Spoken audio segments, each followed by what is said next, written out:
Hola, buenas madrugadas. Otro fin de semana comienza, el último de este mes de agosto. Para muchos termináis las vacaciones, otros estáis a punto de comenzarlas y como siempre es nuestro tiempo, el momento de llenar de misterio las ondas de Radio Nacional.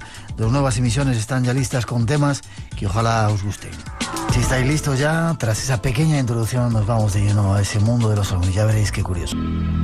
Javier, hemos hablado montones de veces en el programa del tema y quizá, la primera pregunta es si tú crees que no todas esas luces, el 5% que decían de luces no explicadas o fenómenos extraños que se ven por ahí, ¿cuál puede ser la procedencia? Quizá lo más lógico sea pensar en la hipótesis extraterrestre, porque muchas de ellas evidentemente tienen explicación de esas luces que vemos.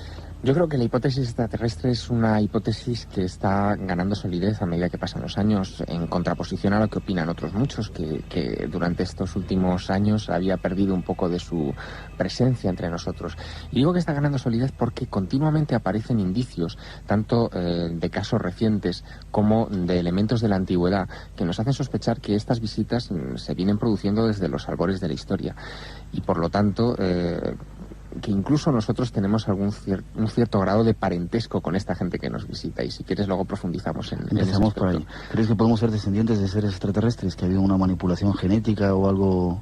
Pues mira, hemos estado trabajando, Manuel Carballal, que también es un buen amigo del programa, y yo precisamente en esa línea de investigación, porque nos hemos dado cuenta, y no somos los primeros en absoluto, de que el desarrollo de la inteligencia y el desarrollo del ser humano se ha producido en grandes saltos, en bruscos saltos. Los antropólogos esgrimen casi tantas teorías como del número de ellos hay, y no se ponen de acuerdo en cómo se han producido esos grandes avances en la historia del hombre. Por ejemplo, tienes un elemento curiosísimo. Hay un mono muy particular en África que es el Ramapithecus, del que se supone descienden los Australopithecus y todo el género de los homos, hasta descender en el Homo sapiens. El salto del Ramapithecus a estos homínidos con inteligencia se produce hace aproximadamente unos 12 millones de años, en un periodo de la historia de nuestro planeta terriblemente difícil, que es el Plioceno, que es el inicio de la era glacial, y que es el momento de mayor despoblamiento del planeta. Y en ese periodo de más adversidad hacia la vida es precisamente cuando se produce la mutación de la inteligencia. Es curiosísimo. Y lo que tarda 12 millones de años en producirse se desencadenan en unos pocos miles, y en esos pocos miles de años se pasa de esa especie de mono pequeñito que apenas tiene 1 metro de altura, que camina sobre 4 patas, se transforma en un ser erguido que camina sobre 2 patas, que ya mide más, que tiene una capacidad craneal el triple de la que tiene este pequeño mono, y que ya maneja herramientas. Y eso evidentemente es una mutación genética radical que no se puede entender desde el punto de vista de una evolución natural, como nos han intentado explicar los antropólogos desde que Darwin formuló su teoría de la evolución. ¿Qué otros datos se pueden aportar para soportar un poco esa idea, que mucha gente cree cada día con más consistencia, que venimos de seres extraterrestres o que somos una manipulación? Bueno, todos los datos que se pueden aportar a este respecto son, por un lado, estas evidencias genéticas de que ha habido grandes transformaciones en la evolución del género homínido hasta la aparición del ser humano, pero además hay otro tipo de elementos curiosos que ya no solamente se refieren al ser humano. Por ejemplo, la aparición de los primeros microorganismos sobre la Tierra son organismos complejos. Yo recuerdo una conversación que tuve con el doctor William Soft, que es un catedrático y un profesor en la Universidad de Los Ángeles, en California, y este hombre es quizá el mayor experto mundial en microfósiles, y mostraba su perplejidad durante la conversación que mantuvimos en Barcelona hace un par de años, porque él decía que los fósiles más antiguos que se conocen del planeta datan de aproximadamente 3,5 millones de años, 3.500 millones de años. Me parece un poco. Sí, y en esos fósiles tan antiguos ya eran fósiles complejos capaces de hacer procesos fotosintéticos como los que realizan nuestras plantas actualmente. Y eso solamente se explicaría, según Soft y según otros expertos, si la vida hubiera venido del espacio ya formada, hubiera venido de otros planetas. Y ahí tienes teorías osadas, sin duda, como la de Francis Crick, que es el descubridor del ADN y premio Nobel de Medicina, que está convencido de que esos microorganismos han sido sembrados a propósito por una inteligencia extraterrestre que ha conducido un plan sobre este planeta, cuyo último propósito, al menos hasta ahora, ha sido precisamente dar cobijo a una especie inteligente que somos nosotros.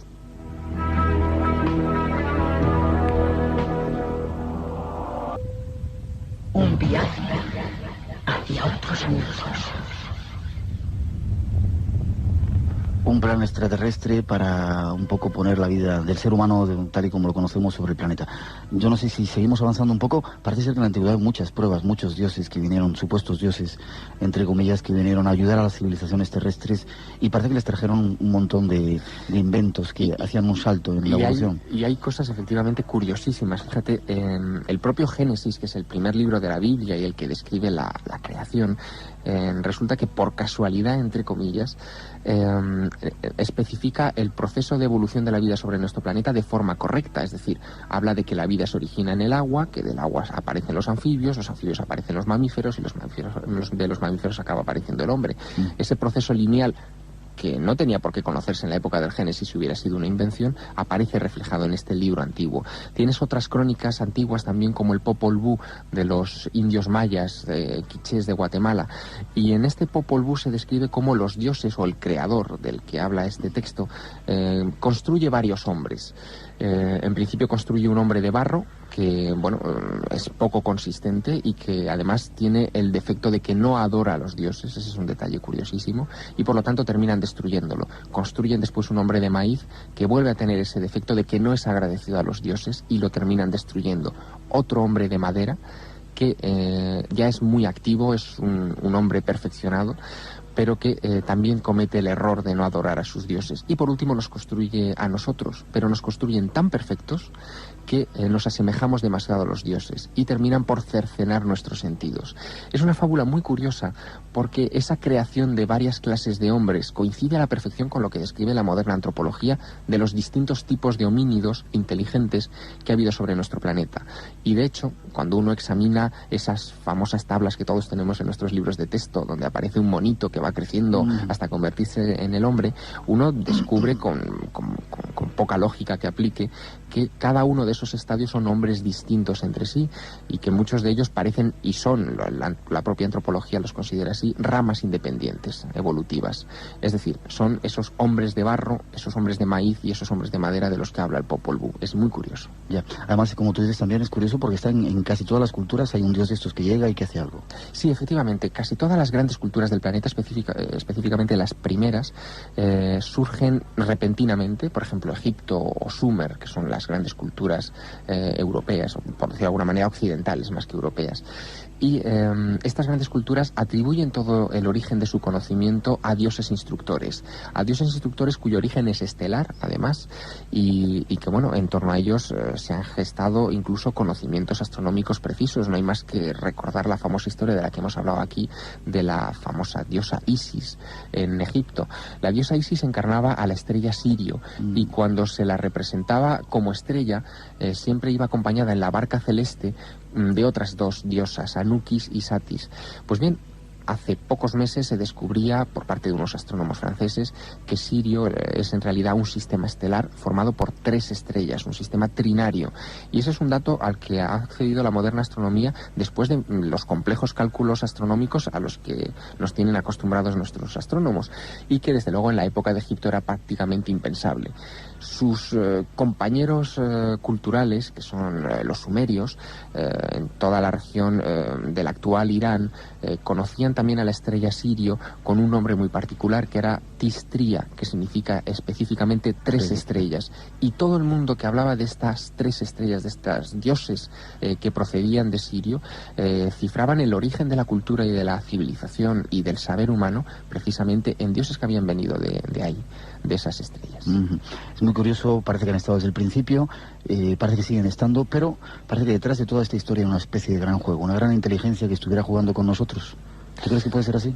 Pues así parece, porque de hecho, el tema de los ovnis en nuestros días no es sino una especie de mírame y no me toques, de juego de mírame y no me toques. Fíjate, hasta el punto de que esas fotografías con las que comenzábamos hablando al principio de esos extraterrestres, cuando uno se pone a analizar esas fotografías en profundidad, descubre que esos alienígenas carecen de ombligo, carecen de mamas, carecen de órganos genitales. no son seres mamíferos o no se reproducen como nosotros entendemos que es la reproducción de un ser como nosotros, inteligente en la Tierra. Y lo que es más sorprendente, todos los cuerpos encontrados en torno a esos platillos volantes siniestrados son idénticos entre sí, son como fotocopias, como clones, como robots biológicos. Y si esto fuera así, lo que indicaría es que esos extraterrestres que aparecen en esas imágenes no son la inteligencia última que ha construido esos platillos volantes, sino sirvientes de otros que no conocemos o que no se han dado todavía a conocer a la humanidad. Y eso plantea dudas bastante inquietantes, desde luego que sí. Lo curioso del tema es que cuando parece que tenemos una respuesta que ya se ha aclarado, pasa una cosa diferente y se nos cae esa idea que teníamos, vuelves a elaborar otro planteamiento y vuelve a pasar lo mismo. Sigo insistiendo en la idea del juego. Es como si esa gran inteligencia, esos seres extraterrestres que teóricamente nos hubieran creado, entre comillas, estuvieran jugando con nosotros. ¿Por qué se esconden? Que es un poco lo que pregunta toda la gente. ¿Por qué no dan una prueba clara de que están aquí, de que nos han ayudado o nos están ayudando como muchos pretenden? Bueno, quizá el propósito último de ese juego sea el poner en marcha al ser humano como una entidad autónoma. Date cuenta de que es precisamente en los primeros estadios de la evolución humana y justo en los momentos más complejos de la evolución humana donde ha habido esta intervención por parte de seres ajenos a nuestro planeta o aparentemente ajenos a nuestro planeta. Y digo esto porque, por ejemplo, en el caso egipcio, donde los dioses tenían o parecían tener una comunicación más directa con esta gente, ¿no? Con los egipcios, o en el caso sumerio, donde construían aquellas pirámides escalonadas, los zigurats, precisamente en honor a las divinidades, y donde descendían esas divinidades para impartir sus conocimientos, ahí parece que había una conexión mucho más firme y más física. Sin embargo, cuando esa cultura ya se ha puesto en marcha, cuando ya están establecidos todos los patrones que van a regir el resto de la historia, y en el caso de Sumer es evidente, es decir, los sumerios tenían códigos de leyes idénticos a los nuestros, distribuían las ciudades de forma muy parecida, tenían monarcas y tenían estructuras sociales que todavía hoy se conservan, asfaltaban las calles como nosotros, tenían los sentidos de las calles en cuanto al tráfico muy parecidas a las nuestras. Es decir, cuando a los sumerios se les da todo ese tipo de conocimiento por parte de estos dioses instructores, los dioses instructores se desvanecen y se dedican a intervenir solamente en ocasiones puntuales o a dejarse ver solo en ocasiones puntuales. Entonces, quizá esa sea la función. Es como si nosotros, y un poco especulando, decidiéramos en un determinado momento salir de nuestro planeta, acudir a un planeta donde pudiera haber vida orgánica, creáramos allí vida inteligente, creáramos allí un ser y lo pusiéramos en marcha y nos dedicáramos, después de ponerle en marcha y de orientarle, a observar cómo evoluciona. Yo creo que es un poco lo que está ocurriendo con nosotros. Saltando un poquito, parece que los gobiernos, es algo de lo que hemos hablado aquí muchas veces, saben mucho, tienen muchas informaciones. ¿Por qué no lo cuentan? Que es otra pregunta que está en la calle antes de pasar a la segunda parte del programa. Pues quizá porque se están aprovechando de ello. Es decir, por un lado se están aprovechando de la ignorancia de la gente ante el tema. El tema OVNI, además, es un tema que es muy susceptible de manipulación. De tal manera que si, por ejemplo, un determinado gobierno quiere hacer pruebas militares de un prototipo secreto de avión, no tiene más que correr el rumor de que aquello es un OVNI para que la prensa o los observadores de sus países enemigos ya no presten atención. Ah, es un platillo volante, es una locura de los platillos volantes. Por lo tanto, no merece la pena dedicarse a ello. Ese es un interés estratégico. Hay otros intereses. En el caso, por ejemplo, de los ovnis estrellados, evidentemente hay otros factores en juego. Hasta el punto de que, fíjate, cuando sucede el famoso incidente de Roswell y se estrella un ovni a las afueras de esta base militar en Nuevo México en 1947, la Fuerza Aérea reconoce en un primer momento que ha recuperado los restos de este platillo, después emite un comunicado desmintiéndolo todo, y yo creo que por una razón fundamental, porque Estados Unidos acababa de salir de la Segunda Guerra Mundial. Nuevo México era el estado por excelencia donde se estaban realizando todo tipo de pruebas militares y se estaba copiando la tecnología de otros países, entre ellos los recientemente denostados alemanes durante la Segunda Guerra Mundial. Y el hecho de que cayera una aeronave de una alta tecnología en Nuevo México iniciaba desde luego un interesante proyecto de copia tecnológica, o por lo menos de tratar de adaptar esa tecnología. Y no es una cosa que me invente o que diga yo gratuitamente, sino que hay científicos de la talla de William Sarbacher, que es uno de los padres de la bomba atómica en Estados Unidos, que han acusado formalmente en estos últimos años a personas como Vane Barbás, que era el asesor del presidente Truman en aquel año del 47 cuando se estrella el OVNI, o John von Neumann, el padre de los modernos ordenadores, de haber participado en comisiones específicas para la investigación de ovnis estrellados y para la adaptación de su tecnología a la tecnología norteamericana. Lo que está claro es que se nos ocultan muchas informaciones y esta noche vamos a intentar aclarar o dar a la luz algunas de ellas. Y seguimos adelante con la segunda introducción que nos va a llevar a conocer más casos y más información de este asunto.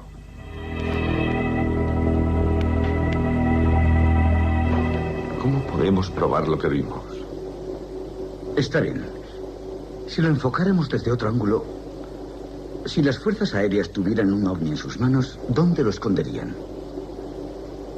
Pues cerca del lugar de la colisión. Y debería ser un lugar seguro. ¿Una base militar? Hay 4 o 5 bases cerca de allí. Sí, pero tendría que ser una con el equipo apropiado para estudiarlo. Una estación receptora lunar. Ahí vamos a intentar hacer una recopilación de algunos de los casos más importantes, quizá hoy olvidados o poco conocidos. Y Javier, antes de entrar en ello, ¿qué pasó con el ovni de Voronezh, que también montó un gran follón? Sí, el caso ocurrió el 27 de septiembre del año 89. Si no Fuimos los recuerdo mal. primeros en dar la noticia, discúlpame, en Espacio en Blanco, en otra emisora. Hablamos con Moscú, con nuestro corresponsal, y nos contó parte de la historia, alucinante historia, ¿verdad? Sí, la verdad es que sí. Y además ocurrió una cosa muy curiosa con aquel caso, si tú recuerdas. También los medios de comunicación se volcaron sobre la historia. Todos los informativos dieron la noticia de que un ovni había aterrizado en un parque público de Voronezh y comenzaron a difundir la información de que unos niños, en este caso acompañados de adultos, que ese es un detalle importante, habían estado viendo el aterrizaje de este ovni y cómo de él descendían 2 seres de gran estatura y una especie de robot que les acompañaba. Y esta noticia se divulgó por doquier, por todas partes. Todo el mundo estaba preocupado por este asunto. Lo que ocurrió en los días siguientes fue muy curioso. La propia agencia TASS, que en aquellos momentos era la agencia oficial de la Unión Soviética, porque todavía estábamos hablando de Unión Soviética, digamos que se sintió bastante impresionada por el eco que había tenido la noticia en Occidente. Y aquella noticia que, bueno, digamos que estaba en el marco de las noticias sobre fenómenos paranormales y ovnis que estaban divulgando, un poco como muestra de que la glasnost, la transparencia informativa, realmente funcionaba. Bueno, pues aquello se le escapó de las manos. Y terminaron por tratar de desacreditar el caso utilizando una maniobra que se ha utilizado en otras ocasiones dentro del tema OVNI, dentro de otros muchos temas. Y es, como no podían negar la información a Occidente de este asunto, lo que comenzaron es a dar informaciones alucinantes en torno a este caso. Y así surgieron comentarios tales como que los adultos que habían visto el ovni no estaban, que realmente no había adultos, que todo era una invención de niños, o que a los extraterrestres se les había caído una piedra ahí en el parque, prácticamente como si llevaran piedras en las botas los marcianos y se les cayeran en cualquier sitio que aterrizan, o que uno de estos extraterrestres había desintegrado a un niño y había vuelto a aparecer. Todo este tipo de elementos confusos y extraños terminaron por desacreditar el caso Roswell de cara a Occidente, a pesar de que en la Unión Soviética el caso de Voronezh había sido uno más de los casos que en aquella época se estaban produciendo en territorio ruso. No era el único aterrizaje, no fue el único aterrizaje además en núcleos poblados, y hubo varias investigaciones formales por parte de los servicios de inteligencia rusos. Y ahí hay un detalle muy curioso. Yo tuve la ocasión de acceder en Italia a un fajo de documentos, unas 125 páginas de documentos del KGB ruso, del temido Comité para la Investigación del Estado. Y digamos que formaban parte de una desclasificación semioficial de material confidencial de la Unión Soviética. Pues bien, la desclasificación se interrumpía justo antes del caso de Voronezh, y toda la información concerniente al caso de Voronezh y a la oleada que vivió ese año la Unión Soviética no venía reflejada en ninguno de los papeles que llegaron a mi poder. Y me extrañó mucho, porque si algún caso merecía desclasificarse en primer orden y merecer la atención del KGB, era precisamente el caso de Voronezh. Ya. Pero tu opinión acerca de él, ¿cuál crees que...? Yo pienso que efectivamente aterrizó allí un objeto no identificado que dejó sus huellas, que dejó su radiactividad, como demostraron incluso los cámaras de informe semanal, que fueron los primeros en llegar hasta aquel lugar y pudieron hablar con expertos en el tema y filmar cómo había alteraciones en los contadores Geiger en la zona de Voronezh. Ahora bien, lo que no creo es en todos los elementos confusos que se añadieron a posteriori, ya te digo que con la intención de desprestigiar el caso. Entre otros, que el ovni de Voronezh llevaba el símbolo de humo grabado allí, Bengi, que fue otro de los elementos que se añadió a posteriori y que además sospechosamente cuando la agencia TASS divulgó aquello del símbolo de humo acompañó las fotografías del ovni de San José de Valderas del año 67, las célebres fotografías de un platillo con esa especie de H grabada en la panza del objeto.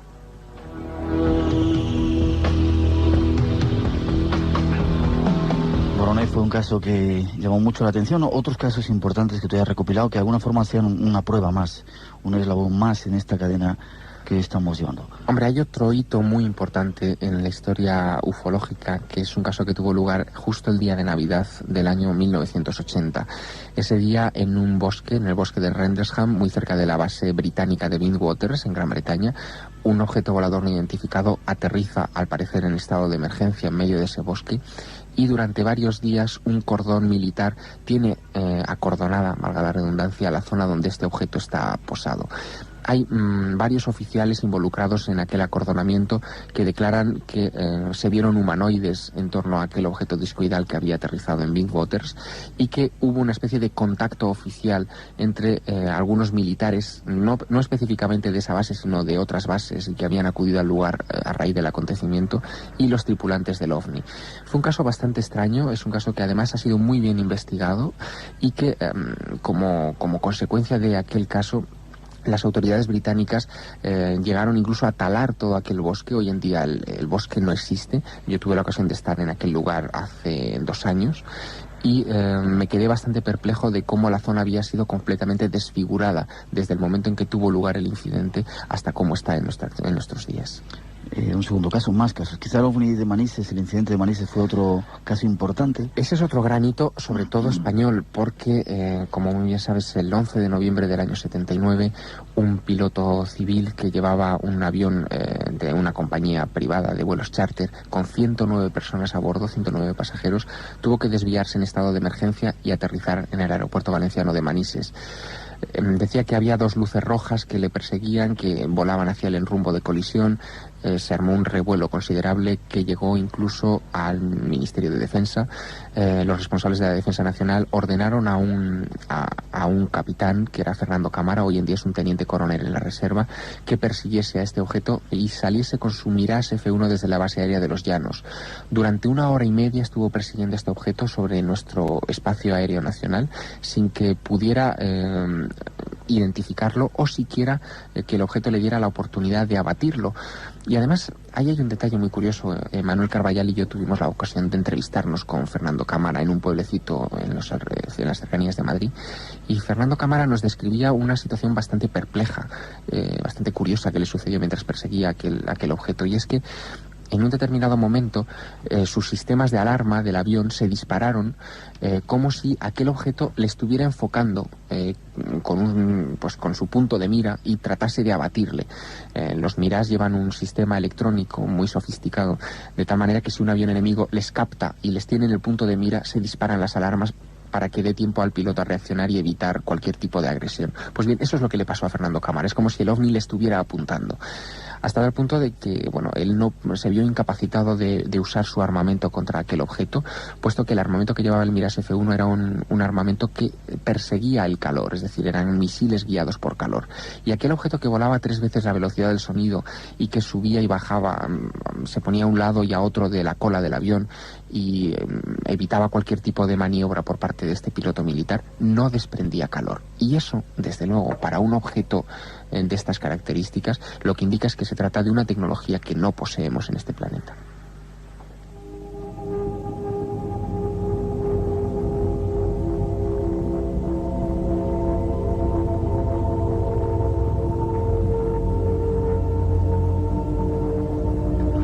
En una introducción concretamente de Expediente X, de la película de Expediente X, hablamos de una fotografía que era la mejor fotografía y luego se demostró que era un trucaje.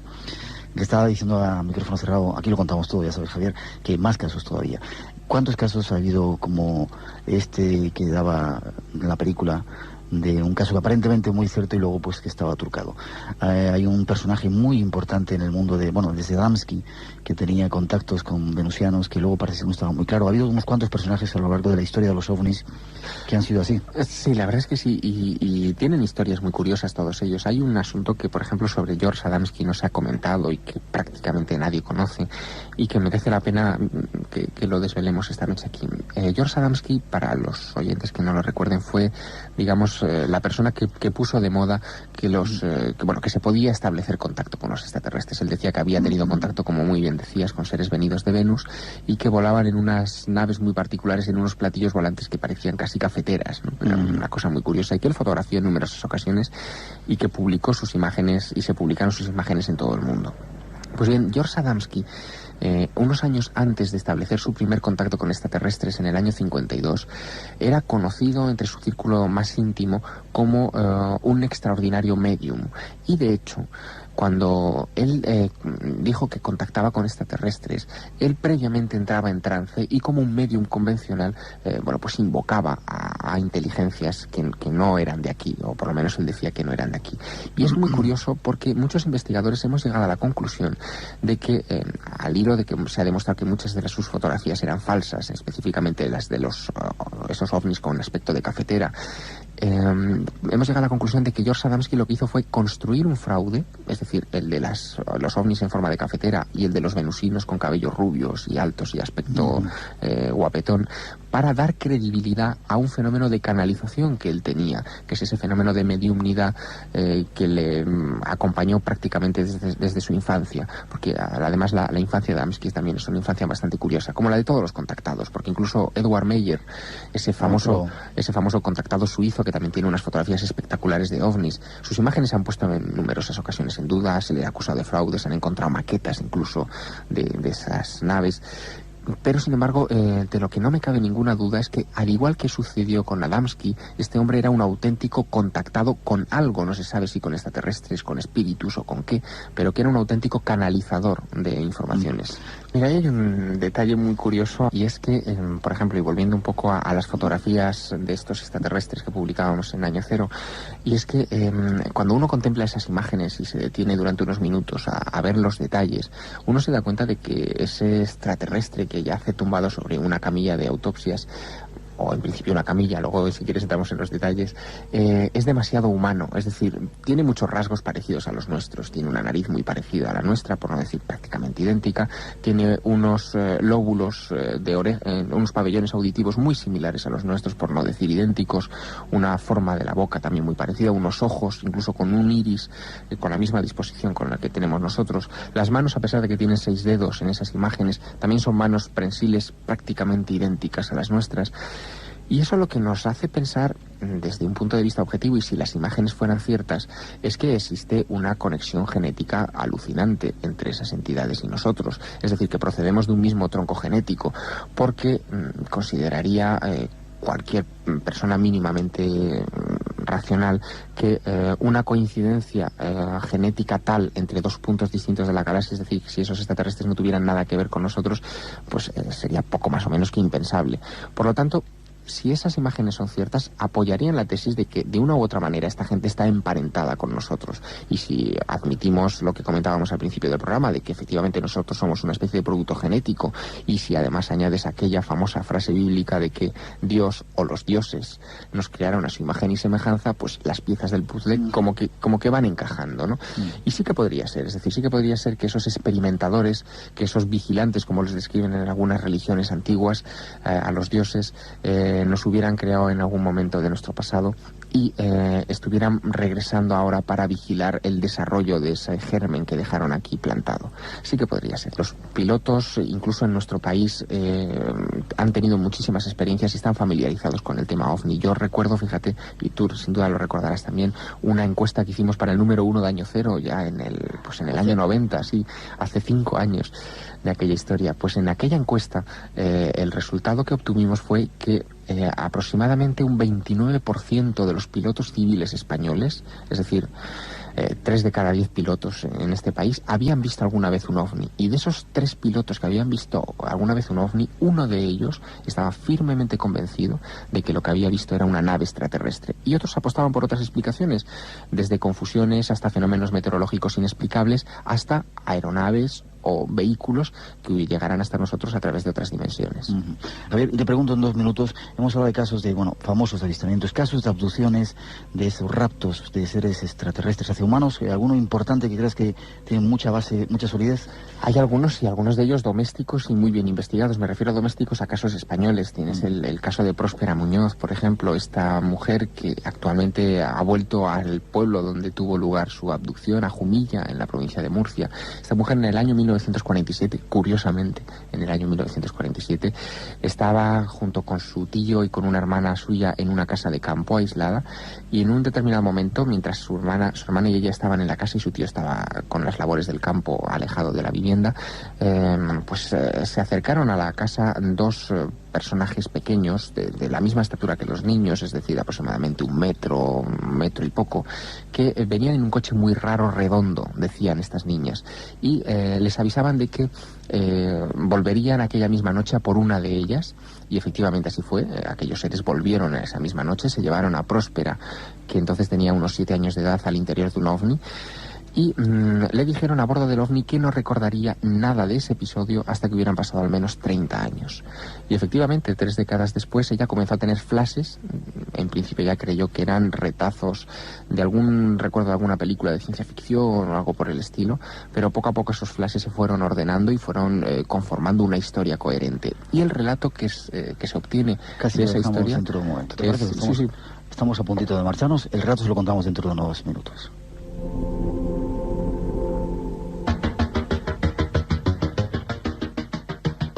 El 8 de julio de 1947, los periódicos de toda América publicaron artículos sobre un supuesto ovni que, al parecer, se había estrellado en Nuevo México. Aquel mismo día, según algunos investigadores, un avión de carga que transportaba los restos de la colisión llegó a la base aérea de Fort Worth, Texas. Casi al mismo tiempo, el ejército recibió las coordenadas de un segundo punto de colisión, donde habían sido hallados los cadáveres de varios alienígenas. El general de brigada Roger Ramey era el oficial de mayor graduación en la base aérea del ejército de Fort Worth. Unas horas después, la oficina de Ramey emitió un nuevo comunicado de prensa declarando que el material recuperado en Nuevo México no pertenecía a un ovni, sino que en realidad se trataba de los restos de un globo sonda del ejército de los Estados Unidos. Pero el incidente del ovni... Pero Javier, antes de entrar en ese tema, yo no sé si vamos a poder hablar del caso Roswell, pero he visto la lista que tengo por aquí de preguntas, ¿no? Ya lo veo. Montones de oyentes están esperando preguntarte cosas. Acabas de contar la historia de Próspera Muñoz. Te la cuento en 2 palabras. Quizás lo más significativo que ocurrió aquella noche fue que cuando regresaron estos visitantes y se llevaron a Próspera a bordo del ovni, le mostraron una serie de cosas muy curiosas. Entre ellas, por ejemplo, ella se dio cuenta de que a bordo del ovni había 2 tipos de seres. El tipo de ser pequeñito, con la cabeza grande y voluminosa, que era el tipo de ser que habían ido a por ella aquella noche, y otro tipo de ser que era más grande, fuertote, el típico adamskiano, ¿no? O sea, extraterrestre, alto y rubio. Pero que ese extraterrestre alto y rubio de tipo adamskiano eran en realidad servidores de estos otros más pequeños. Era al contrario de la hipótesis que formulábamos antes. De ahí un poco también todo lo que comentábamos de que el fenómeno ovni realmente es escurridizo y que muestra todas las facetas en sus casos y todas las posibilidades. Pero una de las cosas curiosas que ocurrió en aquel caso, y termino con el asunto, es que los extraterrestres o los visitantes de Próspera se llevaron un olivo del terreno. Un olivo entero, de raíz. Quedó el hueco, no hubo ningún tipo de huella alrededor, era un terreno arado y no había huellas alrededor. Se denunció incluso la desaparición del olivo, un robo un tanto extraño. Y aquello, digamos, que fue la evidencia, junto con la muerte repentina del perro que tenían en aquellos momentos en la casa de Próspera, que murió en extrañísimas circunstancias.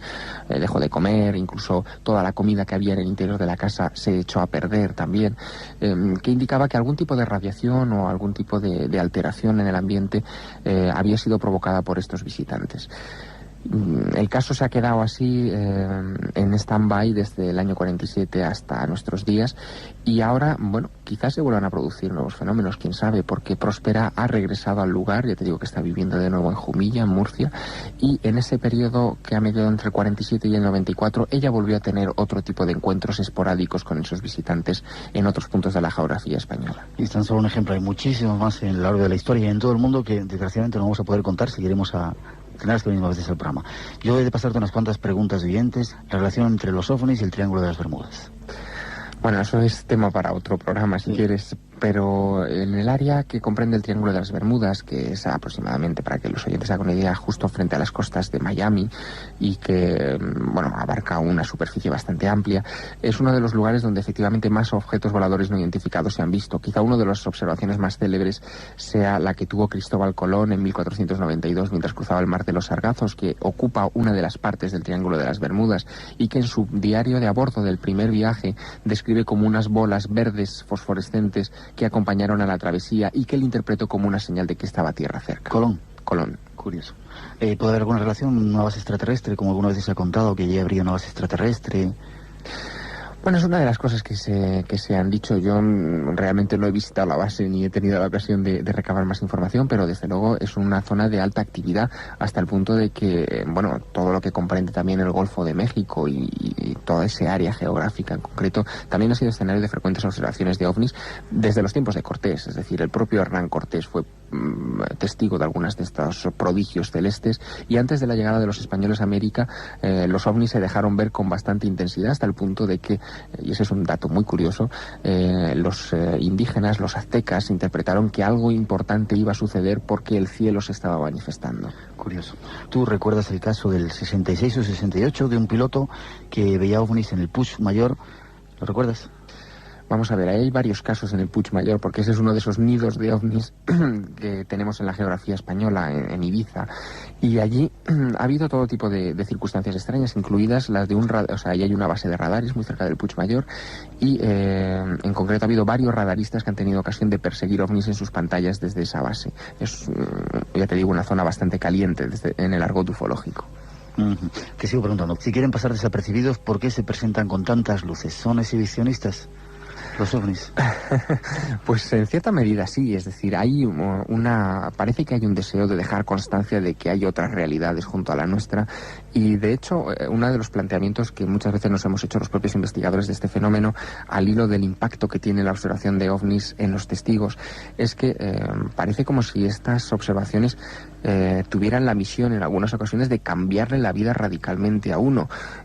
Yo puedo hablar por mí mismo, es decir, yo la observación de un ovni que tuve en Montserrat, en la montaña Montserrat, en julio del año 87, junto con Manolito Carballal, yo creo que nos cambió la vida a los dos y que nos hizo todo. La cinta de los gritos que pegaba. Y Dios mío, esa es una de las evidencias secretas. En el espacio. No, por favor. Y dices que cambia la vida del testigo. ¿No será también que estén preparando como una especie de plan muy inteligente, preparándonos a los seres humanos para una presencia, para una prueba más, un contacto? Es una de las posibilidades, y no es una posibilidad descabellada desde el punto de vista de que, por ejemplo, yo recuerdo una anécdota muy, muy curiosa. En 1975, un famoso senador de los Estados Unidos, Barry Goldwater, pidió permiso para acceder a las instalaciones de la base aérea de Wright-Patterson en Ohio y examinar allí los cuerpos de extraterrestres que presumiblemente la Fuerza Aérea tiene congelados.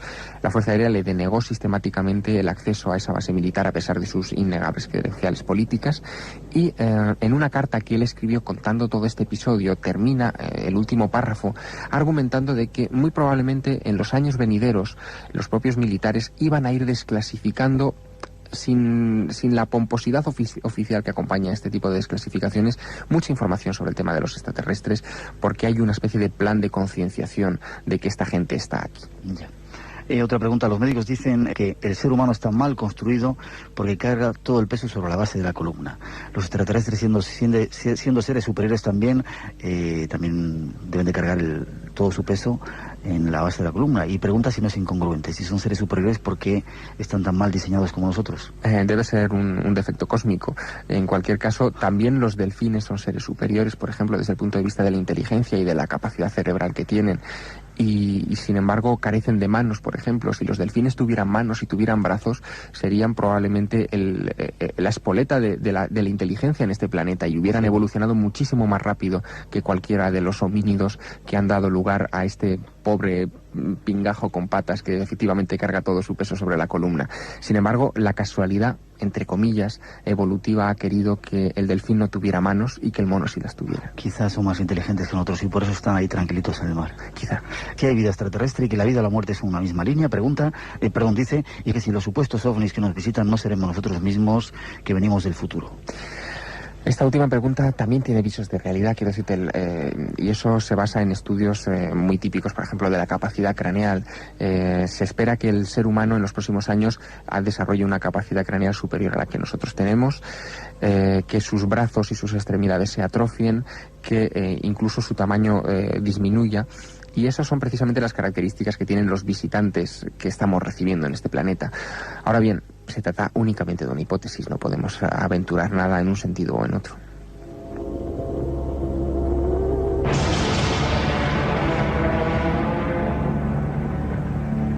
Espacio en blanco. No es raro el hecho de que cuando uno sale al campo y trata de recoger información sobre ovnis, nuestros primos, así los llamamos muchas veces familiarmente, estén por ahí cerca y sea posible ver algunas cosas extrañas, incluso que sucedan cosas extrañas. Un día, si quieres, se podía plantear un programa sobre las cosas extrañas que viven los investigadores de estos temas y que generalmente no cuentan. Y tú creo que eres la persona ideal para sacárselo. Pero tenemos que poner esa cinta de Montserrat, No. Si te atreves, lo hacemos. Un secreto que tienen ahí guardado Manuel Carballal y el de los gritos que pegaban. Yo también me gustaría poner otra con Enrique y Vicente, los gritos que pegaban en Tenerife cuando vimos en la Punta del Hidalgo aquella cosa que salió del mar. No estaría nada mal. Hablábamos del caso de Roswell. Antes de dar más información del caso de Roswell, ¿hay otros casos de platillos estrellados o cadáveres extraterrestres que se sepan en el planeta? Pues parece que sí que los ha habido, porque, como te decía antes, en la base aérea de Wright-Patterson, en Ohio, desde el año 47 hasta hoy se ha centralizado toda la información sobre ovnis. Toda la información desde el punto de vista oficial, es decir, todos los documentos que se reconocen tener están archivados en esas dependencias, y toda la información extraoficial también parece que ha ido a parar allí. De hecho, hay infinidad de testimonios de personas que han trabajado ocasionalmente en esa base, desde personal de mantenimiento hasta militares de alta graduación, que una vez que han abandonado el ejército y han estado en un trance de muerte, por ejemplo, han confesado a familiares cercanos o incluso a algún investigador, cuando la suerte ha favorecido este tipo de testimonios, que ellos, mientras trabajaban en esas instalaciones militares y en concreto en un departamento que llamaban la Habitación Azul, habían tenido ocasión de ver archivadas fotografías y filmaciones de autopsias extraterrestres y que incluso existían cámaras frigoríficas con cuerpos de estos seres conservados desde el momento en que fueron recuperados por las fuerzas aéreas. Por lo tanto, el origen de todo ese material debe proceder necesariamente de varios de estos incidentes. Y debe ser algo que ha tenido preocupadas a las fuerzas aéreas de los Estados Unidos, porque las fuerzas aéreas, como tú sabes, elaboraron en su momento diversos documentos para la investigación OVNI, cuestionarios y cuestiones por el estilo. Y esos cuestionarios han sido imitados en otros países. Y hay un detalle muy curioso, fíjate, cuando se procede a la desclasificación de documentos OVNI en España, y nos traemos el tema un poco a nivel doméstico otra vez, en el año 92, la Fuerza Aérea Española elabora un documento que llaman Instrucción General 40/5. Es un documento que hoy en día sigue siendo clasificado como confidencial.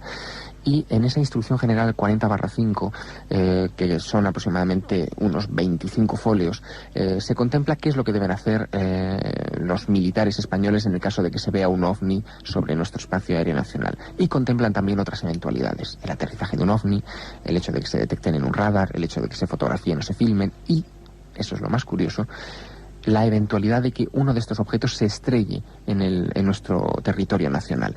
Y eso evidentemente no es un invento de los militares españoles, porque el resto del documento está extraído de documentos militares americanos. Eso evidentemente es una copia de algún documento militar secreto norteamericano que no ha sido filtrado a los medios de comunicación y a los investigadores. Regresamos 3 y 6, 2 y 6 en las Islas Canarias. Tras la información vuelve el misterio a nuestro programa. Rubén de Felipe controla nuestro mágico sonido. Tenemos todavía mucho tiempo para contaros historias. Enseguida vamos con esa introducción para seguir viajando a buscar lugares de contacto.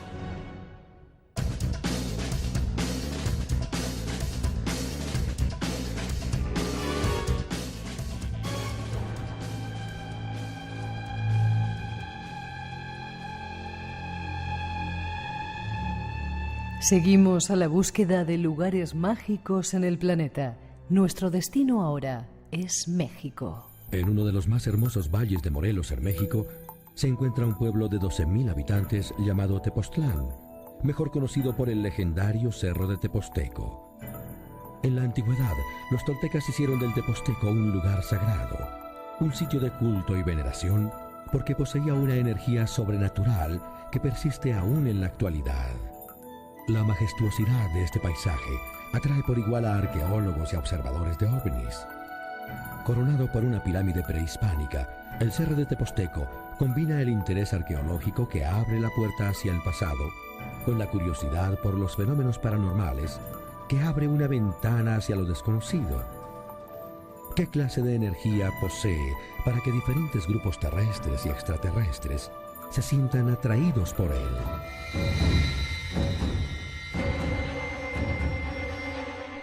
Tepoztlán, un nuevo lugar mítico para buscar respuestas.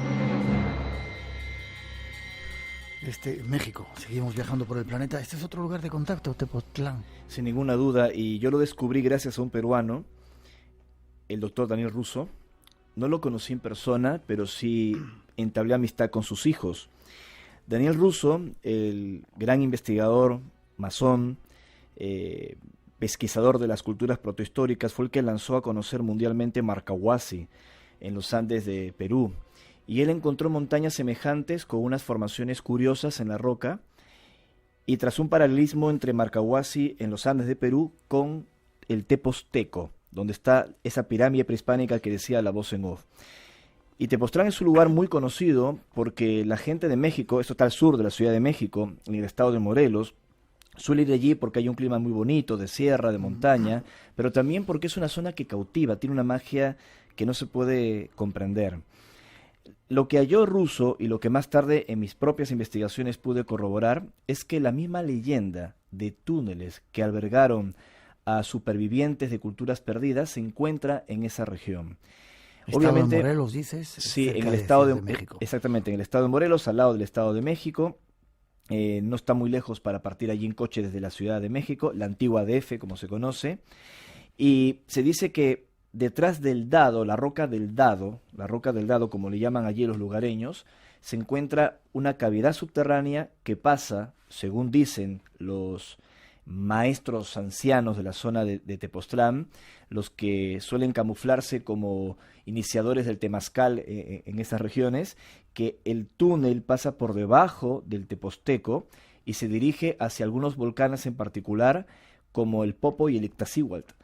Incluso dicen que hay una red de túneles que unen buena región subterránea de Puebla con este sector del Teposteco. Entonces me puse a investigar y encontramos que estas informaciones no eran un delirio, porque uno de los túneles tenía una boca de entrada en la zona de Puebla, unas cuevas muy conocidas en Puebla, que saltaron a la luz con mucha fuerza en el año 2004, aunque ya eran conocidas porque un grupo de militares británicos fueron a hacer un ejercicio de entrenamiento, entre comillas, sin pedirle autorización al gobierno del entonces presidente Fox. Quedaron atrapados porque hubo como una tormenta, una lluvia, y quedaron inundados. Entonces llegaron los rescatistas de México para sacarlos de estos túneles, y el equipo británico le dijeron, de ningún modo, vamos a esperar a que venga nuestro propio equipo de Reino Unido y que ellos nos saquen. ¿Sí? Y así fue. Fue en marzo del año 2004. Y lo que es interesante con lo de Tepoztlán, de que estos túneles son custodiados por unas entidades, por unas criaturas pequeñas, que según la tradición, y esto hay que tomarlo con pinzas, no digo que sea exactamente así, según la tradición son llamados chaneques, lo que me recuerda a los misteriosos zunkis que mencionan los indios Shuar en la cueva de los Tallos. Hay un texto que se llama Manifiesto de Tepoztlán que publicó el doctor Russo, basado en su experiencia esotérica y en lo que él investigó durante décadas en Tepoztlán, donde él dice de que Tepoztlán, como otras montañas en el mundo, pienso yo, como el Uritorco que hemos hablado, o como Marcahuasi en el Perú, son las arcas de piedra donde los presuntos remanentes de culturas perdidas depositaron un secreto. Por eso Tepoztlán es uno de los lugares de poder más importantes de México y un lugar que atesora secretos, porque no en vano la tradición mexica dice que allí nació el mismísimo Quetzalcóatl.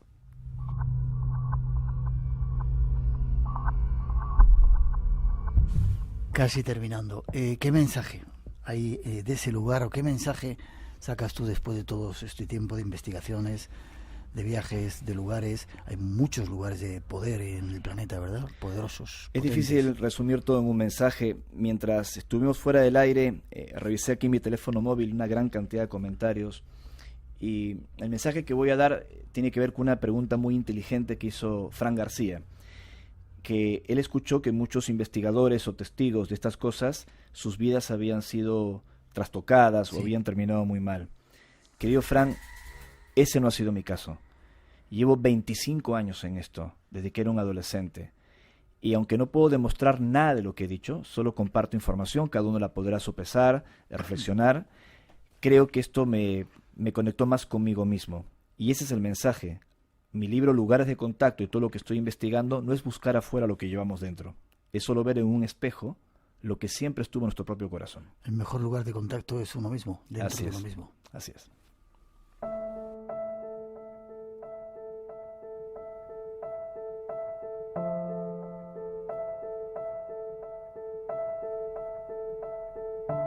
Y esta música creo que es vuestra, ¿no? Sí, es nuestro quinto disco. Bueno, para aquellos que no conocían un poco mi faceta. Yo no sabía que eras también músico en ese sentido. Sí, mi esposa Sol, cantante de musicales en la Argentina, y yo estudié música con una pianista muy conocida en Lima, con Concho Levi Staff. Si me preguntaban a mí de chico en el colegio, en los maristas, ¿qué quieres ser de grande? Yo no hubiese dicho escritor o investigador de los ovnis, yo quería ser músico. Y retomé la música hace unos años y estamos publicando nuestras composiciones, cuyas letras y cuyo enfoque tiene que ver justamente con todos estos temas que hemos venido hablando.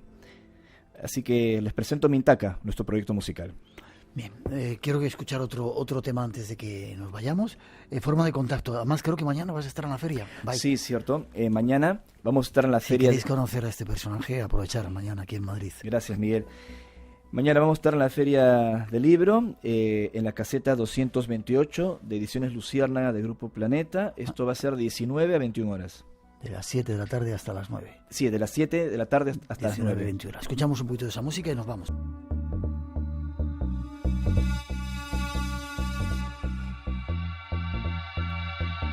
El beato Pablo VI dijo, dadlo a conocer. Y de repente un grupo de personas se han puesto a la labor de hacerlo.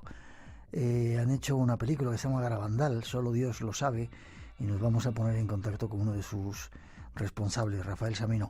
Buenas noches, Rafael. Muy buenas noches, Miguel. ¿Cómo estás? Bien, gracias a Dios, muy bien. Aquí esperando tu llamada y el estar con vosotros en la antena. Me ha sorprendido ver el cartelito este, lo vi el otro día, Garabandal, solo Dios lo sabe, y de repente nos llega una carta diciendo que sois un grupo de personas que habéis llevado a cabo una película sobre extraños sucesos de la localidad cántabra de San Sebastián de Garabandal. ¿Qué grupo de personas sois? Cuéntame. Pues mira, somos un grupo de amigos que en un momento determinado, pues recogiendo ese mensaje que decías del beato Pablo VI y de nuestra madre allí en Garabandal, pues decidimos ponernos manos a la obra para hacer algo que, bueno, pues diera a conocer Garabandal a aquellas personas que todavía no lo conocían y que hiciera rebrotar en el corazón de las personas que ya han subido, han peregrinado a esa pequeña aldea de Cantabria, pues que hiciera renacer esa ilusión y ese espíritu, pues por recoger los mensajes de nuestra madre y las vivencias tan apasionantes y maravillosas que allí sucedieron entre los años 61 y 65. ¿Pero sois cántabros vosotros o...? No, que va, somos un grupo de personas, venimos casi de todas las provincias españolas. Yo, por ejemplo, soy de Toledo y algunos más de los que participamos en la peli también lo somos. Sí. Y hay gente pues, de Madrid, de Valencia, de las islas, etcétera, ¿no? ¿Tú eres educador? Sí, soy educador de profesión. Ya. ¿Y por qué o cuándo conociste la historia de San Sebastián de Garabandal, que a nosotros nos llama mucho la atención, he de decirte? Pues yo tengo el privilegio de conocer Garabandal desde que era adolescente, ya allí en esos años, en torno a los 18, 19 años, pues tuve oportunidad de ir allí a San Sebastián de Garabandal y ya desde el primer momento, pues la verdad es que me enamoré de sobre todo, de percibir que igual que en otras apariciones marianas, como pueden ser Lourdes, donde la Virgen pues se presentó como la Inmaculada Concepción, o Fátima, como se presentó como Nuestra Señora del Rosario, pues Garabandal, la Virgen se presenta como yo vuestra madre, ¿no? y al ir conociendo y profundizando en todo lo que allí ocurrió, pues te das cuenta que efectivamente todo gira en torno a eso, yo, vuestra madre, y es algo maravilloso, ¿no?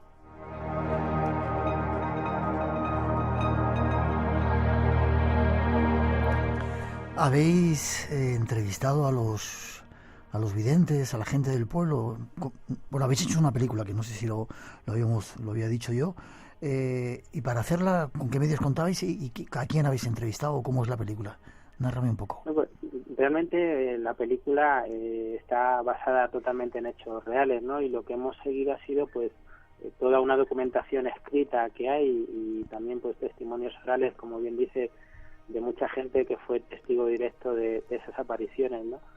Entonces, pues a través de todos esos está claro que es imposible meter en un vaso de agua todo un océano, ¿no? Es imposible en 96 minutos de desarrollo del film de la película, pues es imposible meter todo lo que allí ocurrió en la aldea. Hay más de 2.000 apariciones constatadas, pero sí que es verdad que se ha hecho un recorrido basándose en aquellas situaciones que bueno, pues que al guionista y al director más le llamaban la atención, pues hemos ido haciendo un recorrido creo que bastante fidedigno y bastante digno de todo lo que allí ocurrió, ¿verdad?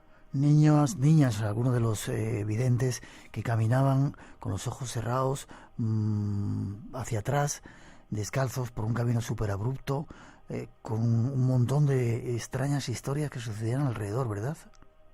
Sí, la verdad es que siguiendo un poco lo que tú decías antes del Beato Pablo VI, ¿no? Él define en un momento determinado que Garabandal era como la segunda vida de la Santísima Virgen en la tierra y que no había palabras para agradecerlo.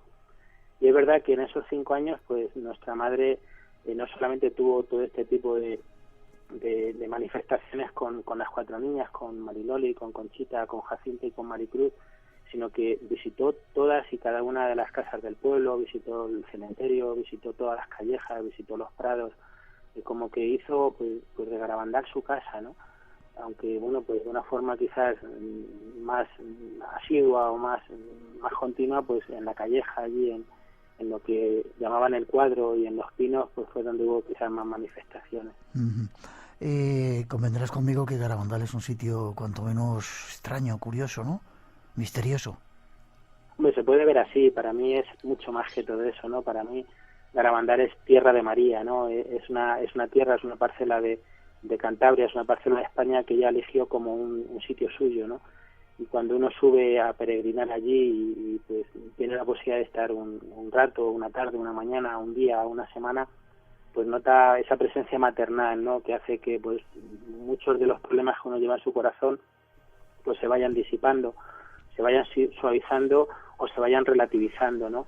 O también uno sube allí pues para dar gracias o para bueno, pues para tener un contacto íntimo y personal con ella. Ya. ¿Tenéis experiencia en hacer cine? No, que va, es la primera experiencia que hemos tenido, tanto a nivel de dirección y producción, como los 300 actores que hemos participado en ella. ¿300 actores? 300 actores, sí, y la verdad es que decimos, y es verdad, ¿no?, que este proyecto está capitaneado por ella, y en todo momento, desde el principio del rodaje, en todas y cada una de las escenas que se iban grabando, pues hemos sentido su presencia maternal con muchísima fuerza, ¿no? Todos los días, cuando estábamos allí en aquellos parajes de los Picos de Europa, muchos días desde las 7 de la mañana hasta ya entrada la tarde, incluso ya había escenas que eran nocturnas, con lo cual pues nos teníamos que quedar por la noche. En muchas ocasiones la frase, la ejaculatoria que nuestra madre pues transmita su bendición a través de la película, pues se ha ido haciendo realidad, y lo estamos viviendo en el día a día.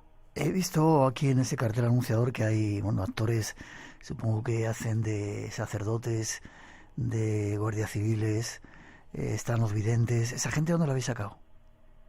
Pues mira, en principio se hizo un casting pues en este grupo que te decía de personas enamoradas de Garabandal, y como que al hacer el casting pues a cada uno nos fueron dando el papel que se acomodaba más a los talentos o a los dones o a la facilidad que tiene o que tenemos cada uno de nosotros a la hora de expresarnos o de llevar a cabo el papel. Y es verdad también que cada uno pues hemos puesto lo mejor de nosotros mismos pues para eso, para que la película sea digna, y aunque no hay ningún renombre importante dentro del elenco de actores, pues sí que es verdad que este hecho de haber dado lo mejor de nosotros mismos, pues y también de bajarnos, ¿no? De no buscarnos en ese prurito personal, en ese querer destacar, sino que en hacer un grupo, un equipo, y ponerla a ella como bandera y como auténtica protagonista de la película, pues es lo que está haciendo que tenga el éxito que está teniendo, que a nosotros mismos nos está desbordando. Mira, yo sinceramente definiría la película Garabandal, solo Dios lo sabe, con una palabra solamente, y la palabra es desproporción, ¿no?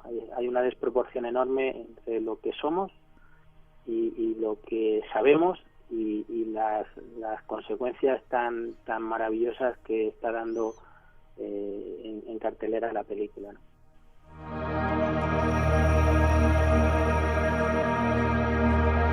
Igual es algo mágico y una misión que teníais que realizar. Quizá os emplace para que vengáis aquí al estudio y hablemos más de ello, ¿te parece? Porque nosotros pues sería maravilloso. La verdad es que yo estaría encantado de poder estar allí con vosotros en el estudio. Pues lo apuntamos. Estuvimos allí, venían algunas de los videntes de la primera etapa, se fueron a Estados Unidos. Cuando estuvimos había mucha gente de Estados Unidos y había un mare magnum allí un tanto extraño de conocer, y luego dio un último mensaje teóricamente la Virgen en el que, bueno, era todo muy dramático, pero habrá que hablar todo eso con vosotros o ir a ver la película, ¿te parece? Sí, yo de verdad que te invitaría a que vieras la película, a ti y a todos los oyentes. Ayer se estrenó por primera vez fuera de España, ¿no? En Ecuador, y estamos ya con el pie puesto en Estados Unidos, en México, en Nicaragua, en Guatemala, en Costa Rica, en Brasil, en Colombia. Nos están pidiendo con muchas ganas y con mucha urgencia que llevemos la película allí, y ojalá y Dios quiera que pronto esté en sus ciudades y en sus pantallas. Algo mágico hay detrás de todo ello, ¿verdad? Lo curioso es que estrenáis el 15 de junio, o reestrenáis en Madrid y en otras ciudades, ¿no? Dime lugares donde se puede ver la película. Sí, el 15 de julio estaremos estrenando en Badajoz, en los cines Conquistadores, en Toledo, en Luz del Tajo, en Sevilla, en el cine Nervión, y reestrenaremos en Madrid en el cine Palacio de Hielo. Este 15 de junio, este próximo viernes. Efectivamente, 15, 16, 17 fin de semana, y el día 20 también, coincidiendo con el miércoles, Día del Espectador. ¿A qué hora será la proyección? A las 6 de la tarde. 6 de la tarde. Vale, me apunto, ¿te parece? Déjame que pongamos un poquito de música y nos dices una web para tener más información, y indagaremos, estaremos detrás de esta historia. Garabandal, solo Dios lo sabe, esta aventura que habéis lanzado, a la que os habéis lanzado, hablando de los extraños fenómenos ocurridos allí.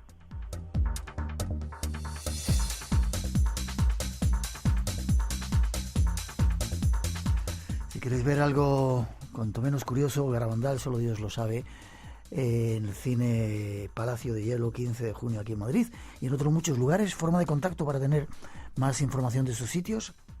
Pues directamente meterse en la página web Garabandal, solo Dios lo sabe, y ahí hay todo tipo de información de los actores, del rodaje, de los cines donde se está proyectando, se va a proyectar, bueno, pues todo un poco. Es una página muy bonita, muy interesante y con bastante facilidad para moverse por ella. Vale. Rafael, un placer. Una última pregunta. ¿El dinero que sacáis con las proyecciones, para qué sirve? ¿Perdón? Nada, ya te lo haré otra vez cuando estés aquí. No, dime. No, te decía que el dinero que sacáis con las proyecciones, ¿para qué es? ¿Para amortizar la película?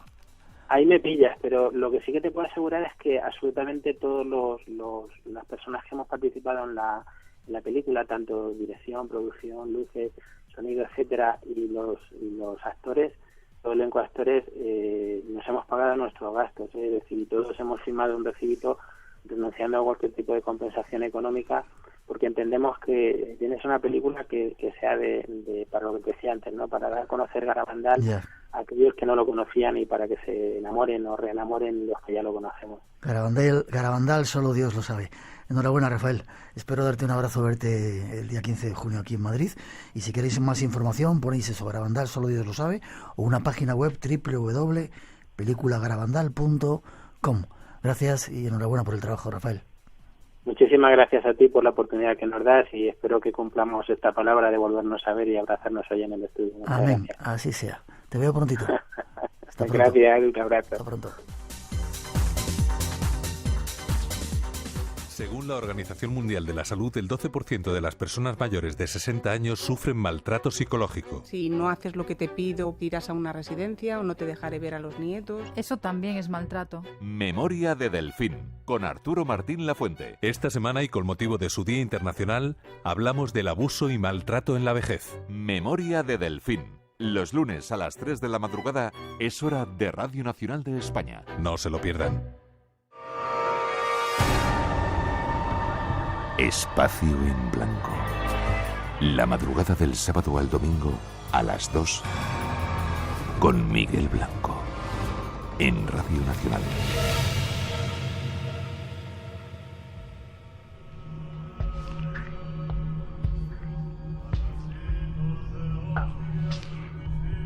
Y de una de cine a un experto en cine, nuestro siguiente invitado, Francisco Javier Millán Almenar. Buenas noches, Francisco. Buenas noches, ¿qué tal? ¿Te llaman Javier o...? Javier, sí, me llaman todos mis amigos Javier. Eres más conocido por Javier Millán, ¿no? Eso es, sí, efectivamente. Aunque me puse lo de Francisco, que bueno, que es mi nombre real, porque en mi tierra, en Aragón, hay un primo que se llama igual que yo, ¿sí? Y que además escribe sobre cine. Y un poco por distinguirnos, él se escribe, pone su nombre Javier Millán y yo Francisco Javier. Bueno, especialista en cine. Leo aquí que estudiaste la diplomatura de documentación en la Universidad de Zaragoza. Eso es. Y en el año 2000 estrenaste una película. Sí. Sí. Estrené, bueno, hice 3 películas. La última, la que más me gustó por su desarrollo y cómo quedó, fue En Silencio, que fue rodada en un sitio muy especial que seguro que conoces, que es el monasterio de Veruela y el sanatorio de Agramonte. Ese lugar lleno de misterio en las faldas del Moncayo, en Aragón, y que la verdad es que me tuvo un año entero allí atado, trabajando, y te aseguro que se pasa de todo allí. ¿Y te gusta el misterio? Claro. Me gusta mucho el misterio, y en mis libros, aunque son netamente de cine, evidentemente también dejo discurrir el misterio entre sus páginas, porque yo creo que gente como George Lucas o Steven Spielberg, que son los productores y directores que más me han influido en toda mi vida, no me extraña, han introducido el misterio en sus películas hasta tal punto que han despertado vocaciones por igual, tanto a la gente del cine como a la gente del misterio. Vale, déjame que escuchemos una introducción y nos vamos a esa Galaxia Lucas, que es tu último libro que habla de todos estos personajes.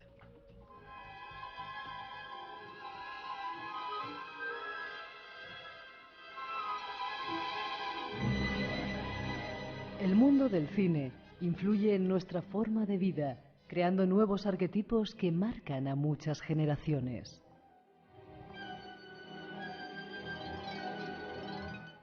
Películas como E.T., La Guerra de las Galaxias, Encuentros en la Tercera Fase o Las Aventuras de Indiana Jones nos han hecho soñar con otros mundos misteriosos. Y en esa aventura de creación hay nombres que destacan. Entre ellos, Steven Spielberg y George Lucas, entre muchos otros. Esta noche queremos entrar en sus mundos y descubrir el porqué de esas extrañas creaciones que aún nos hacen soñar con mundos diferentes.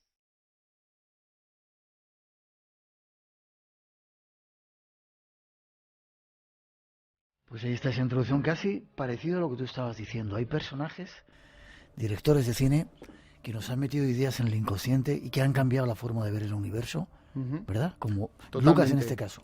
Habéis clavado perfectamente la presentación, porque es realmente lo que nos ha ocurrido a toda una generación.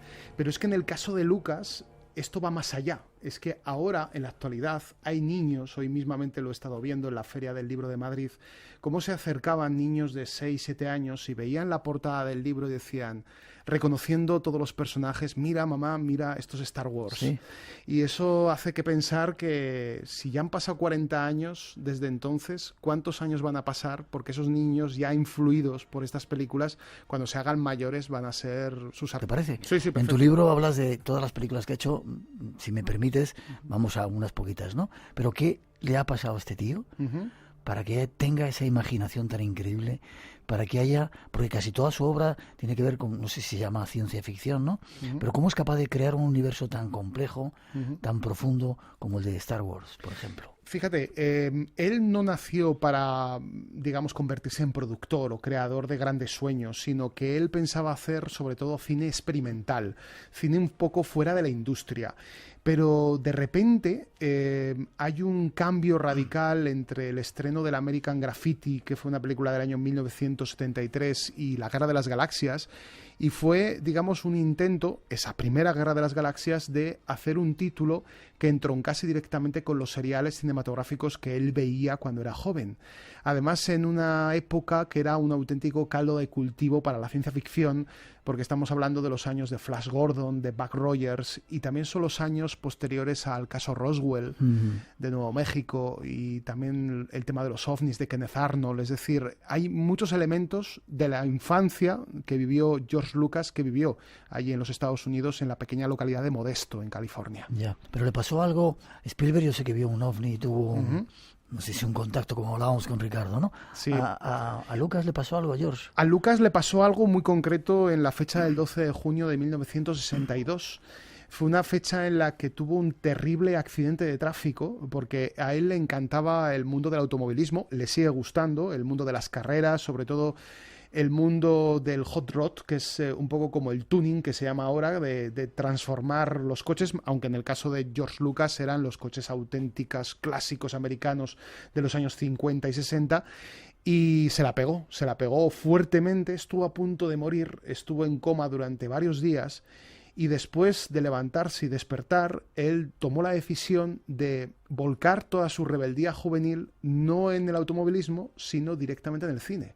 Se fue directamente a estudiar cinematografía a la Universidad del Sur de California, y directamente allí empezó todo lo que es el éxito, porque fue conociendo progresivamente a todos aquellos nombres importantes de Hollywood que iban a ir de la mano con él a conseguir esa nueva generación de directores que romperían completamente las taquillas en los años 70.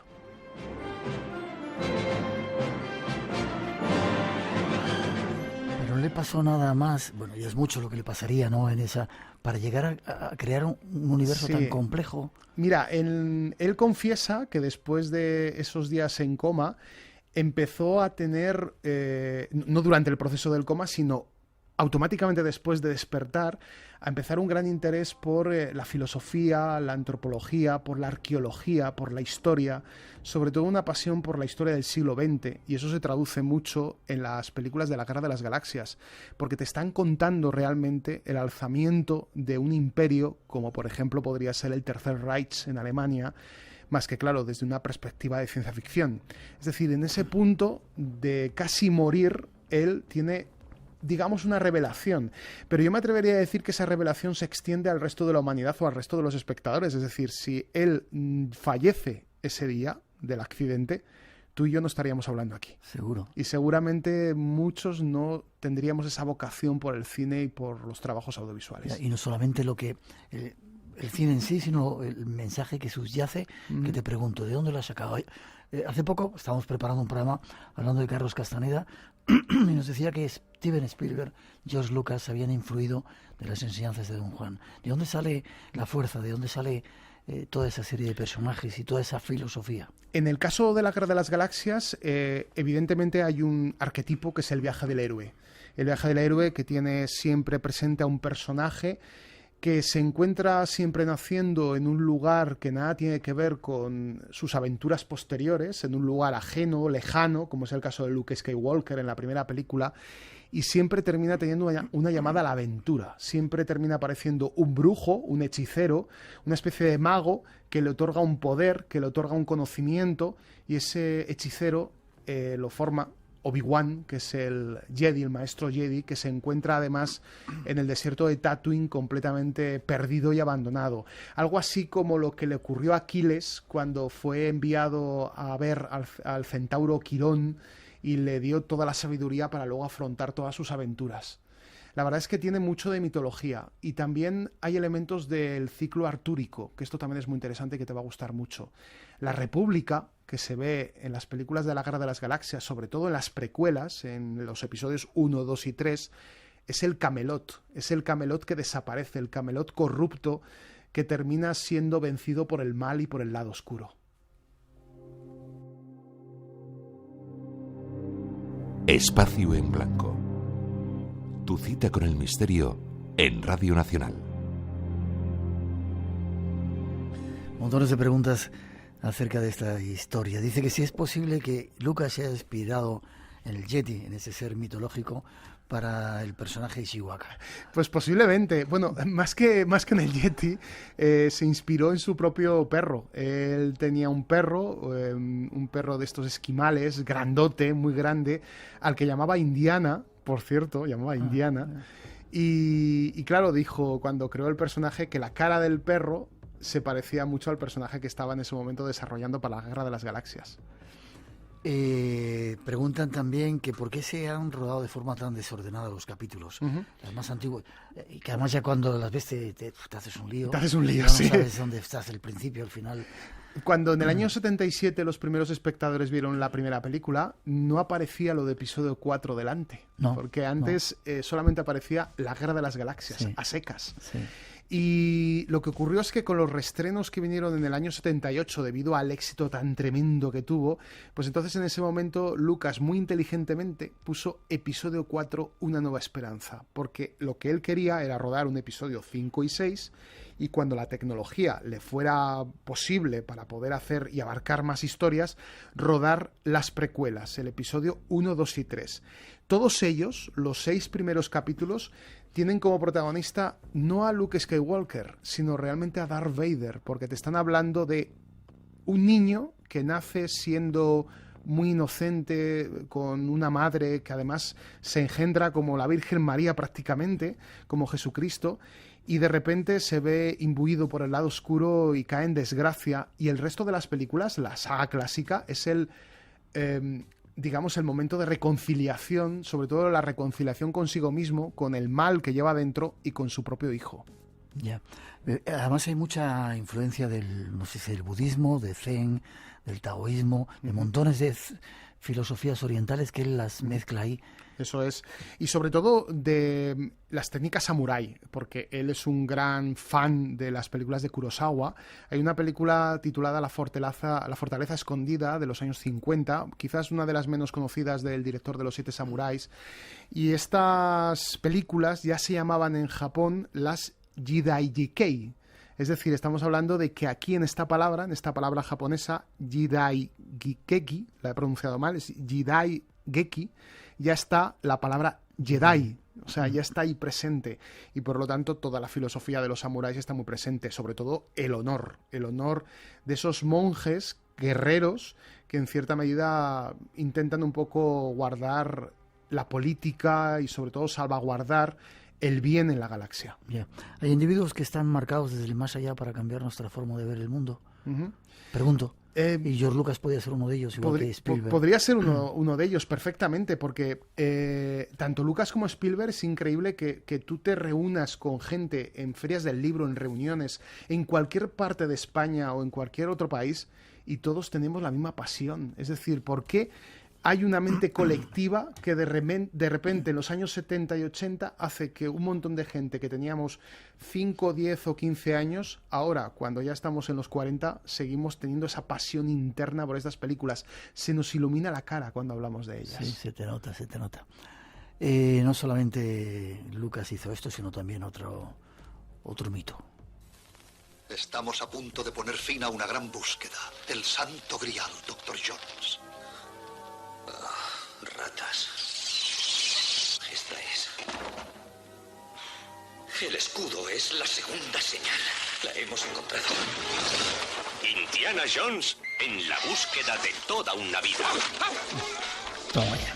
Otro personaje que lo crea él, ¿no? Indiana Jones. Sí, lo crea él, aunque realmente mucha gente se sorprende cuando lo cuento. Realmente la propiedad y la creación de Indiana Jones es de George Lucas. Lo que pasa es que luego le cedió la batuta a Steven Spielberg para realizar primero En busca del arca perdida, que creo que es la mejor película de toda la saga, y luego posteriormente las otras 3 que vendrían después.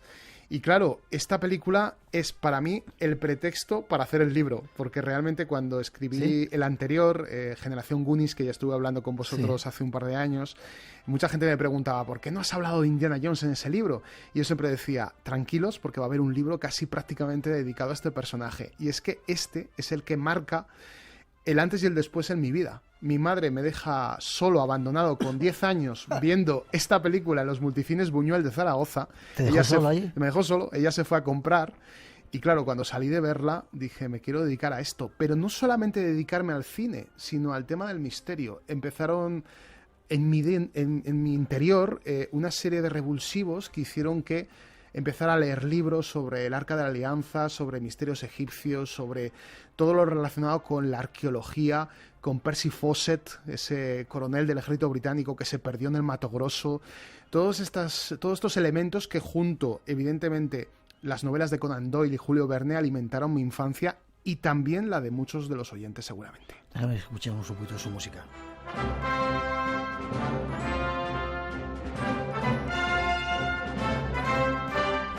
Has nombrado un personaje real que quizás sea el origen de Indiana Jones. ¿En qué se basa George Lucas para sacar a ese aventurero, profesor de arqueología. De arqueología y que luego se va... Sí, de aventuras. Sí. Es un profesor de día y aparte también se dedica a la aventura. Se calza el sombrero fedora y la cazadora de cuero y va por ahí de viaje. Decir que hay 2 personajes, ya lo hemos nombrado a uno, es Percy Fawcett, que junto con Hiram Bingham, el descubridor de Machu Picchu. Bueno, el descubridor segundo. Bueno, el segundo, exactamente, el redescubrimiento de Machu Picchu. Todo esto Lucas lo lee cuando es joven, porque hay mucha literatura, hay muchas revistas de esa época, de cuando él era joven, cuando estamos hablando de los años finales de los 40, 50, que hablan sobre estas grandes hazañas, de estas grandes aventuras, y claro, algo se queda dentro en el joven Lucas. Y claro, es lo mismo, esto él nos lo tritura y nos lo devuelve, nos lo regala en forma de ese personaje que inicialmente se iba a llamar Indiana Smith, pero que al final cambiaron el nombre, vino Spielberg y dijo, John suena mejor. E Indiana era el nombre del perro. El perro, qué curioso.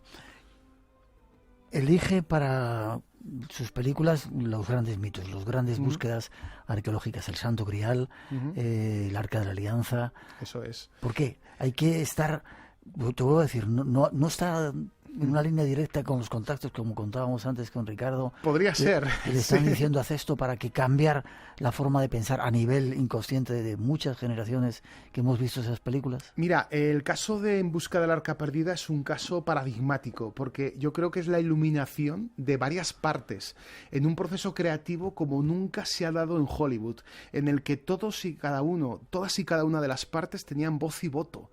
Porque, por ejemplo, Lucas ideó el personaje, pero es que vino un señor que se llamaba Philip Kaufman, que había estado preparando mucha documentación sobre el Arca de la Alianza, y de repente se junta con Lucas y le dice, oye, a tu personaje yo creo que le pegaría mucho que buscara el Arca de la Alianza.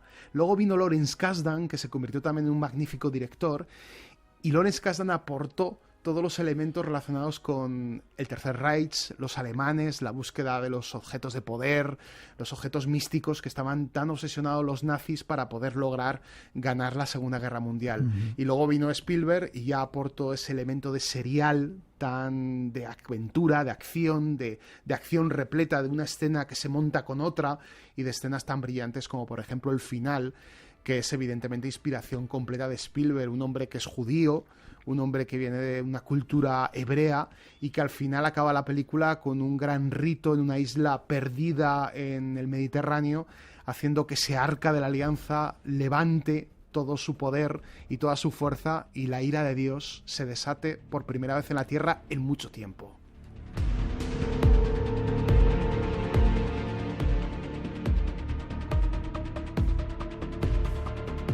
No solamente cambiaron a nivel psicológico hoy día, sino de forma de ver el cine, porque de repente hay unos efectos especiales que yo no sé de dónde los han sacado. Yo recuerdo cuando vi la primera de la Guerra de las Galaxias, iba a aparecer cuando pasan esos letreros así de esa manera tan original, y luego sale la primera nave, que dije, me quedé ahí, ¿cómo hacen esto? Increíble. Sí, bueno, la primera película sí que es verdad que ahora nos han llegado, las ediciones que se pueden ver actualmente están muy retocadas, ya se han transformado o sustituido con imágenes digitales, los llamados CGI, pero en su momento eran maquetas. O sea, tenía ese realismo que le hacía esa magia. Pero Lucas lo que hizo es un avance más allá de lo que consiguió Stanley Kubrick en la película 2001, que por cierto cumple 50 años este año.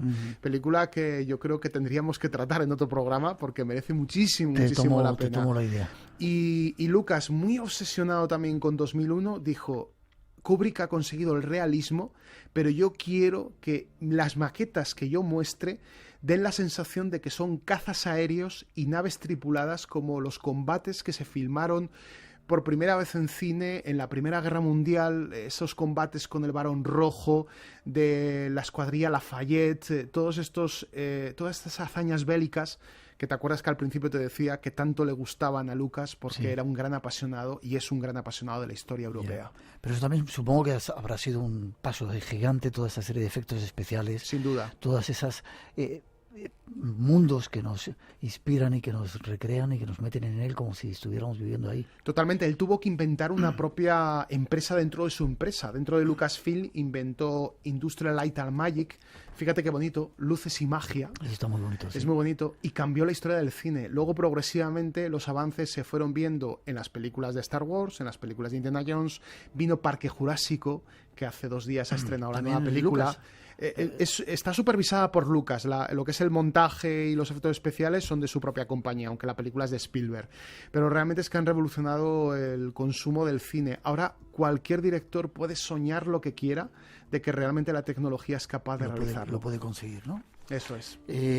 ¿Cuál sería para ti el punto más álgido que ha conseguido en la galaxia, Lucas? Yo nombraría 2 películas, sin lugar a dudas, En busca del Arca Perdida y El Imperio Contraataca. Yo creo que es la mejor de la saga. ¿Más que la primera de...? Sí, mucho más, porque es donde se revela quién es el padre, quién es el hijo, y todo el mito de la Guerra de las Galaxias, todo lo que comentabas, la parte espiritual que tienen los Jedi, se muestra clarísimamente en esta película. Es la película que impulsa completamente la saga y que hace que cambie por completo la manera de ver el cine.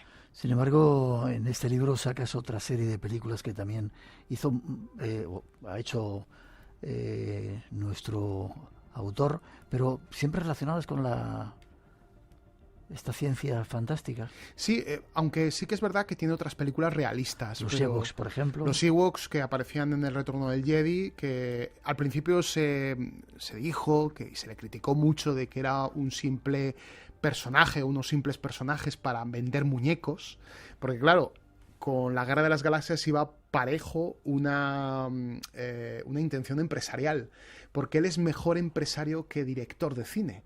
Él crea mundos, crea esos universos, otros directores los desarrollan, pero lo que hace es desarrollar evidentemente toda la mercadotecnia que hay alrededor, toda la venta de juguetería que hay. Yeah.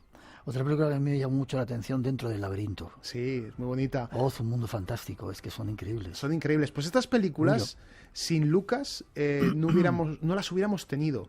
Porque si Indiana Jones no tiene el éxito que tiene, o La Guerra de las Galaxias, estas películas que se pueden considerar menores, no se hubieran podido financiar. Jim Henson, el creador de Los Teleñecos o películas como Cristal Oscuro, estaba teniendo muchos problemas de financiación y al final tuvo que llamar a la puerta de George Lucas y pedirle dinero. Y gracias a eso se unió junto con Terry Jones, uno de los Monty Python, y consiguieron esa película tan deliciosa con David Bowie de protagonista. Hay otra por ahí que me llamó la atención, En busca del Valle Encantado, dibujos animados, ¿no? The Land Before Time es una película de dinosaurios que alimentaba esa pasión de la dinomanía, que venía a avanzar todo lo que vendría a ser Parque Jurásico, porque la película de En busca del Valle Encantado se estrena en el 88 y Parque Jurásico llega en el 93. ¿Tuvieras que elegir una? ¿Solamente una? ¿De todas? Para elegir una me quedo con El Arca Perdida. Me quedo sin lugar a dudas. Vale, déjame que escuchemos una cosita antes de irnos. Concéntrate en el momento. Siente, no pienses. Usa tu instinto. Que la fuerza te acompañe. Que la fuerza te acompañe.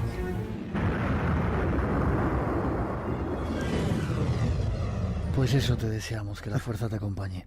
Vas a firmar libros también, ¿no? Si queréis conocer a ese otro personaje, mañana también, casi coincidiendo con Ricardo en la Feria del Libro. ¿Estás por la mañana? Sí, estoy por la mañana de 1 a 2 del mediodía y luego a partir de las 5:30 de la tarde, supongo que hasta las 7 aproximadamente, en la caseta 238, que es de la de mi editorial, Diablo Ediciones. Además se da la casualidad de que nuestro invitado anterior era la 228 y yo estoy en la 238. Vais a estar cerquita. Así que estamos cerca y es muy fácil para que los oyentes aprendan estos nombres. Y estéis con uno y con otro. O con los dos. Sí, señor. Ha sido un placer. ¿Forma de contacto? ¿Tienes alguna página web o algo? Sí, bueno, a través de Facebook o a través de Twitter, y si queréis puedo dar incluso mi correo electrónico, que es mis apellidos, bueno, mi nombre, F minúscula, millanalmenar@yahoo.com. fmillanalmenar@yahoo.com. Espero que hayas disfrutado estando con nosotros. Muchísimo, ha sido todo un lujo. También para nosotros. Que la fuerza te acompañe. Igualmente, Miguel. Gracias.